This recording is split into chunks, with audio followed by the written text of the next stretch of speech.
Chapter 2, Elt's Castle. The forceful pull relents with a snap, and the smoky shadow resolves into a building. The front is half gone, with a gaping hole that exposes the inner rooms of 4 floors. Bits of the roof and walls break off with a crack and fall in a grinding cacophony, loud in the unnatural silence. Lahn's view returned to his kitchen, and he stumbled back, grasping the edge of the counter as he slumped to the floor behind it. "Hey, Buck Rogers," said Lucia. "You awake back there?" For a moment, Lahn was sure something horrible had inflicted a massive wound on his building, cutting deep into his apartment. As the interference cleared from his eyes, he looked around desperately, but found no damage, no destruction. It wasn't real. It hadn't happened to him or his home. "I think you fell down and died again, old man," said Lucia. "I still don't know what to do, you know. I know you don't want me to, but maybe I should call emergency."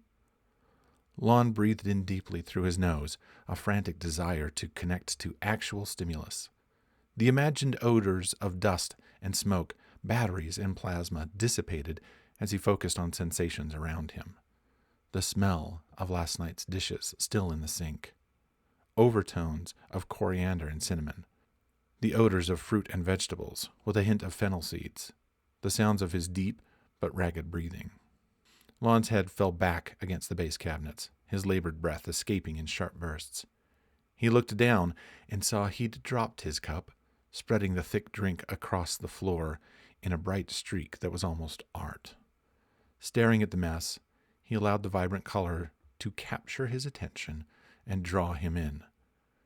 The scar on his right hand throbbed madly, and he sat, unable to move, and not sure he wanted to. In contrast, adrenaline continued to course through his veins, pumping his muscles with energy to fight some mystical beast or run from a supernatural danger.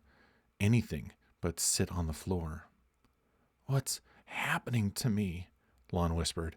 "Oh, hey, you are alive. Same weird vision of infinite space?" "No, something else."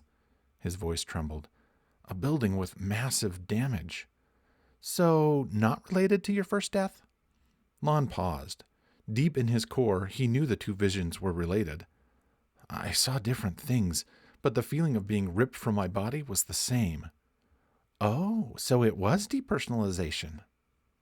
True, the feeling of being disconnected from his own body was unmistakable, but that was where the similarity to DP ended. A sense of energy and power was behind these incidents.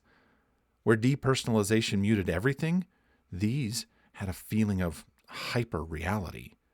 And he'd never had hallucinations before, at least not like this.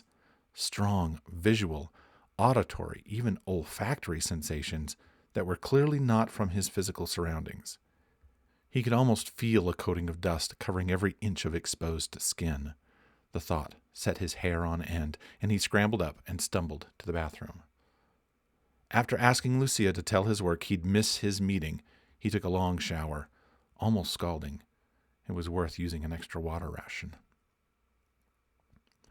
Lahn stood, wrapped in a towel, staring at the high-resolution photograph he'd positioned years ago, covering the mirror in his bathroom. The craggy stone walls and tall towers of Elt's castle in the photograph spoke of sanctuary, an ancient involucy that called to his soul. He'd always liked the strange architecture found in the building, a blend of 9 centuries, and hiding his bathroom mirror removed the chance he might see a stranger instead of a recognizable reflection. Just one more stupid complication of his condition. His eyes wandered over the familiar colors and lines of the photo, the mint sky vibrant against the darker flint roofs of the building. Lahn fantasized of living in the castle, in a different world, one with magic and fantastic adventure, where he wouldn't have to deal with the challenges of mental illness. With a heavy sigh, he moved to his bedroom to get dressed. Could the vision of the damaged building just be a product of his overactive imagination? Could both visions be? Even before his DP, there were times when imagining mythical adventure was easier than facing the realities of life. When his fantasies got in the way of healing from DP, his therapist encouraged change and gave him tools to do so.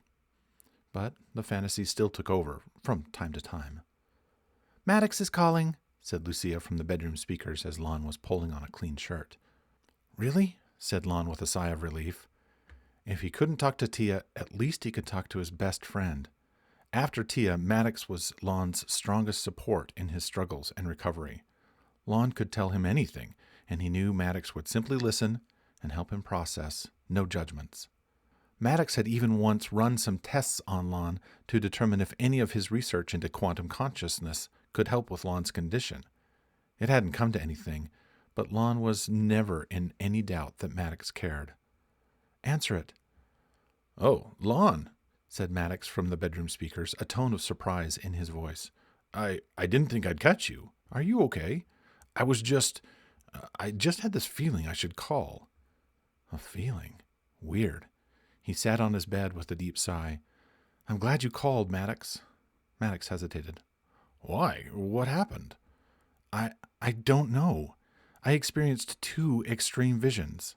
"Visions? You mean DP episodes? It's been a little while since you've had one." "They were like my DP episodes, but different. They were short, yet so much more than anything I've felt before. The first one was cold and painful, and instead of only feeling disconnected from my body, I felt disconnected from everything." "What do you mean?" Maddox asked. "You've told me the things you see and hear can get distorted, like looking through old glass. Different from that?" "Much different. Like I was outside space and time. The best I can come up with is a horrible void that wanted me destroyed." Wow, said Maddox with an awkward chuckle. "I don't quite get that, but okay. What about the second one?" "I felt like I was someplace else, an actual place, unlike the formless void of the first one. I saw a building, and I swear it was hit by a bomb. The front was a gaping hole, smoke everywhere. It felt so real." Silence from Maddox. I know, Lahn sighed. "None of that makes any sense. But it must be more than DP, right?" "I have no idea." Maddox made a noise like he was hyperventilating. It comforted Lahn to realize he was not the only one freaking out about his experiences. "Listen," said Maddox, breathless.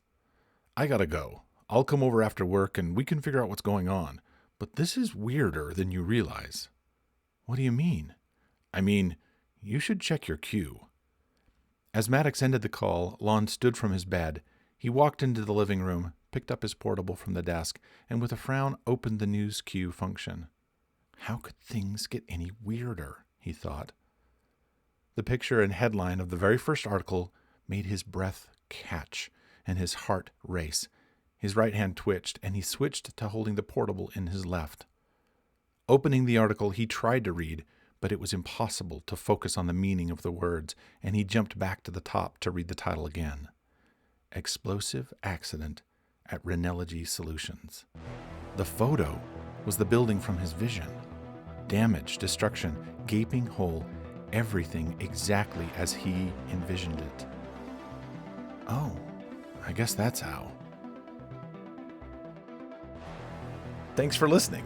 If you enjoyed it, please like and subscribe to get more chapters. Splinter's Edge comes out on March 15th and is available to order now on Amazon.